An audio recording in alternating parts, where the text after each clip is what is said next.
ফাখবিরনি আনিল ইহসান, যে আমাকে ইহসান সম্পর্কে উত্তর দিন। ইহসান কাকে বলে? ইহসান সম্পর্কে আমাকে ধারণা দিন। ইহসান কাকে বলে? قال أن تعبد الله كأنك تراه فإن لم تكن تراه فإنه يراك। তখন আল্লাহ রাসূল বলেন, তুমি এমন ভাবে ইবাদত করো মনে হয় যেন তুমি আল্লাহকে দেখতেছো।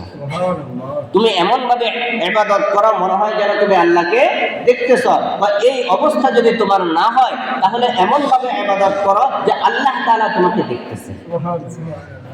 এখন ওই লোকটা আবার প্রশ্ন করলেন, ফাখবিরনি আনিস সাআ, কিয়ামত কখন হবে? এই কিয়ামত সম্পর্কে আমাকে সংবাদ দিন, খবর দিন। ক্বালা মাল মাসউলু আনহা বিআ'লামা মিনাস সাইল। আল্লাহ রাসূল বলেন, প্রশ্নকারীর চেয়ে উত্তরদাতা ভালো জানে না। প্রশ্নকারীর চেয়ে উত্তরদাতা ভালো জানে না, মানে এই সম্পর্কে আমার জানা নাই। তখন ওই লোকটা বললেন, ফাখবিরনি আন আমারাতিহা, তাহলে কিয়ামতের কিছু আলামত সম্পর্কে আমাকে বলো। এর দ্বারা বোঝা যায় কিয়ামত কখন হবে এটা আল্লাহ তাআলা ছাড়া আর পৃথিবীর কেউই জানে না।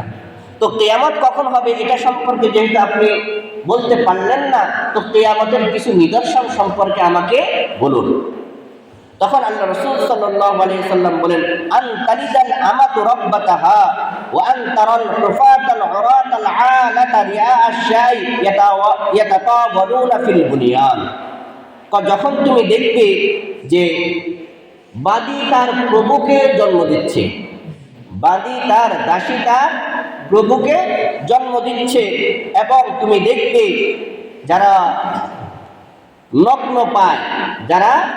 নগ্ন পায়ে চলাফেরা করে এবং যারা বিবস্ত্র দেহে চলাফেরা করত, যারা নগ্ন পায়ে চলাফেরা করত, যারা বিবস্ত্র দেহে চলাফেরা করত, যারা অন্যের মুখাপেক্ষী হয়ে দরিদ্র এমন দরিদ্র যে অন্যের মুখাপেক্ষী ছাড়া সে চলতে পারে না, এবং যারা বকরি চালাইত, যারা কি বকরি চালাইত, এরা একে অন্যের সাথে কে কার চেয়ে উঁচু বিল্ডিং করতে পারে এর প্রতিযোগিতা দিবে। আল্লাহ রাসূল কি বললেন? যে কিয়ামতের আলামত সম্পর্কে আমি তোমাকে সংবাদ দিচ্ছি, যে কিয়ামতের আলামত হলো আন তালিদাল আমাতু রাব্বাতাহা, যে বাঁধি দাসী তার প্রভুকে জন্ম দিবে। ওয়া আন তারাল হুফাতাল উরাতাল আলাতা রিআ আশ-শা, এবং তুমি দেখবে যারা নগ্ন পা চলাফেরা করত, যারা বিবস্ত্র দেহ চলাফেরা করত, যারা অন্যের মুখাপেক্ষী হয়ে চলাফেরা করত, এবং যে সকল মানুষগুলো বকরি চড়াইতে অর্থাৎ রাখাল, ইয়াতাতাওয়ালুনা ফিল বুনিয়ান, তারা কে কার চেয়ে উঁচু বিল্ডিং করতে পারে এর প্রতিযোগিতার মধ্যে নেমে যাবে। তখন মনে করবে যে কিয়ামত একদম নিকটে চলে আসছে। তখন হযরত ওমর রাদিয়াল্লাহু তাআলা আনহু বলেন, সুম্মা ইনতালাকা, ওই লোকটা এখান থেকে চলে গেলেন। এই সকল প্রশ্ন করলেন, করার পরে এখান থেকে চলে গেলেন। ফালা বিস্তু মালিয়া, আমি কিছুক্ষণ আল্লাহ রাসূল সাল্লাল্লাহু আলাইহি ওয়াসাল্লামের মজলিসে বসা ছিলাম। ক্বালা লি ইয়া ওমর, তখন আল্লাহ রাসূল আমাকে বললেন, হে ওমর, আতাদরি মানিস সাইল, তুমি কি জানো এই প্রশ্নকারী কে? কুলতু আল্লাহু ওয়া রাসূলুহু আ'লাম। হযরত ওমর রাদিয়াল্লাহু তাআলা বলেন, আল্লাহ এবং তার রাসূলই ভালো জানেন, আমি এই ব্যাপারে আমি কিছুই জানি না। কারণ আমার তো মনে হলো একটা আগন্তুক লোক, দূরের থেকে যে আসছে এটাও বোঝা যায় না, আবার কাছের কেউ এটাও বোঝা যায় না, কারণ তার পোশাকটা ছিল দবদবে সাদা এবং শরীরের পশমগুলো ছিল কুচকুচে কালো, শরীরের মধ্যে সফরের কোনো নিদর্শন ছিল না। এই জন্য আমার কাছে দূরের মানুষও মনে হলো না, আবার কাছের কেউ মনে হলো না। অতএব এই লোকটাকে এই সম্পর্কে আমি জানি না, আল্লাহ এবং তার রাসূলই ভালো জানেন। তখন রাসূল করিম সাল্লাল্লাহু আলাইহি ওয়াসাল্লাম বললেন, ফাইন্নাহু জিবরাইল আতাকুম ইউআল্লিমুকুম দীনাকুম, ইনি হলেন জিবরাইল, তিনি মানব আকৃতিতে তোমাদের কাছে আসলেন তোমাদেরকে তোমাদের দ্বীন শিক্ষা দেওয়ার জন্য। তোমাদেরকে তোমাদের দ্বীন শিক্ষা দেওয়ার জন্য ইনি মানব আকৃতিতে তোমাদের সামনে আসলেন। এই হাদিস, এটা হলো হাদিসের মোটামুটি অনুবাদ এবং অর্থ। এই হাদিসের নামকরণ হলো, এই হাদিসকে বলা হয় হাদিসে জিবরিল। এই হাদিসকে বলা হয় কি? হাদিসে জিবরিল। যেহেতু জিবরাইল আলাইহিস সালাম মানব আকৃতিতে আসলেন, এই জন্য এই হাদিসকে বলা হয় হাদিসে জিবরিল। এই হাদিসের আরেকটা নাম আছে, এই হাদিসকে বলা হয় উম্মুস সুন্নাহ অথবা উম্মুল আসার। এই হাদিসের আরেকটা নাম হলো কি? উম্মুস সুন্নাহ অথবা উম্মুল আসার। এই হাদিসের আরেকটা নাম হলো উম্মুল জাওয়ামি'। উম্মুল জাওয়ামি'। তো এই হাদিসকে উম্মুল আসার এবং উম্মুল জাওয়ামি' বলার কারণ হলো, এই হাদিসটা হলো সকল হাদিসের মূল। সকল হাদিসের মূল।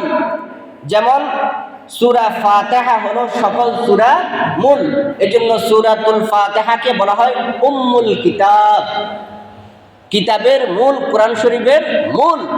ঠিক তদ্রূপ ভাবে হাদিসে জিবরাইলকে বলা হয় উম্মুস সুন্নাহ তথা ফিকহের মূল, শরীয়তের মূল হলো এই হাদিস। এজন্য এই হাদিসে জিবরিলকে বলা হয় উম্মুল আসার অথবা উম্মুস সুন্নাহ অথবা উম্মুল জাওয়ামি'।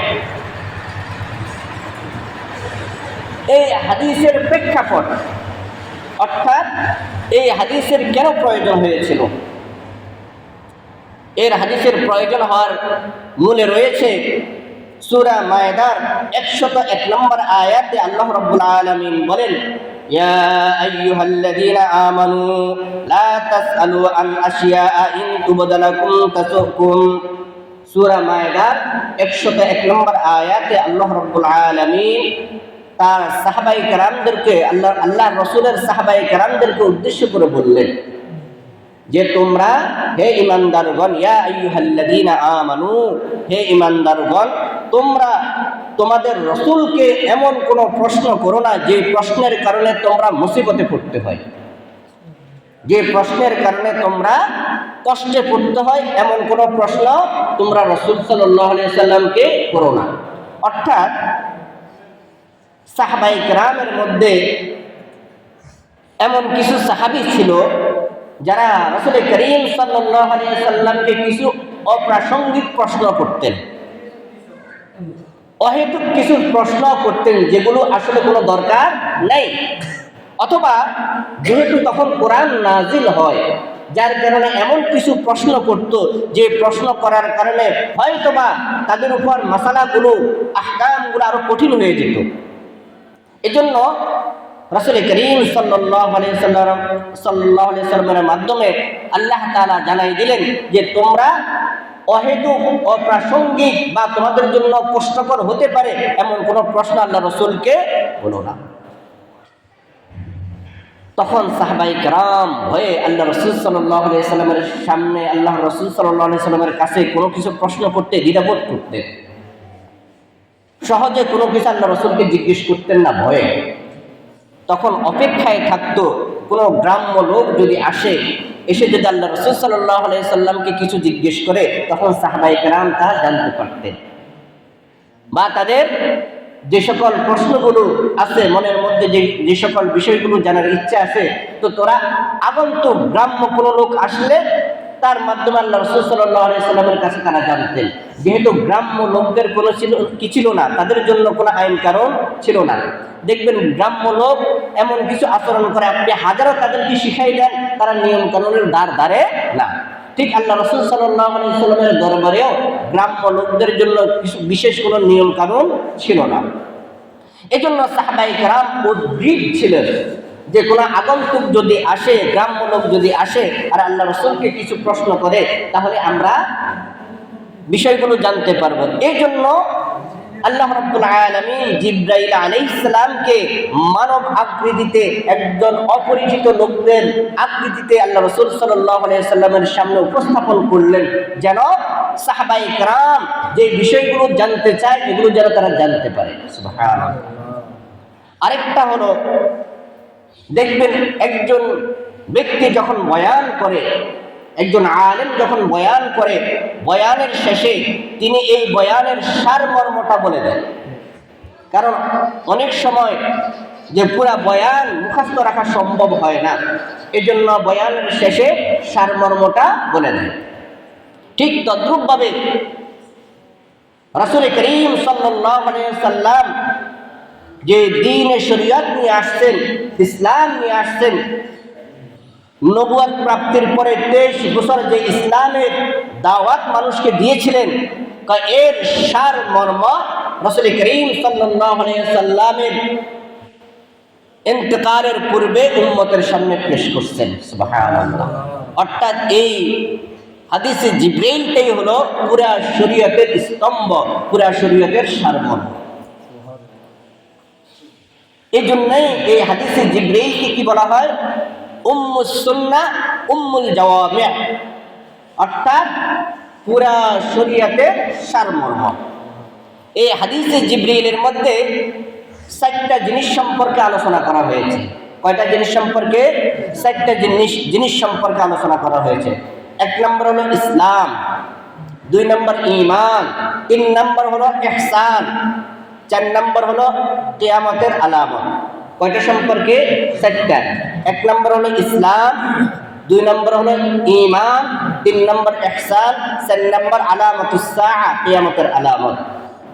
ইসলাম দ্বারা উদ্দেশ্য হলো ফিকহ, অর্থাৎ বাহ্যিক আমল।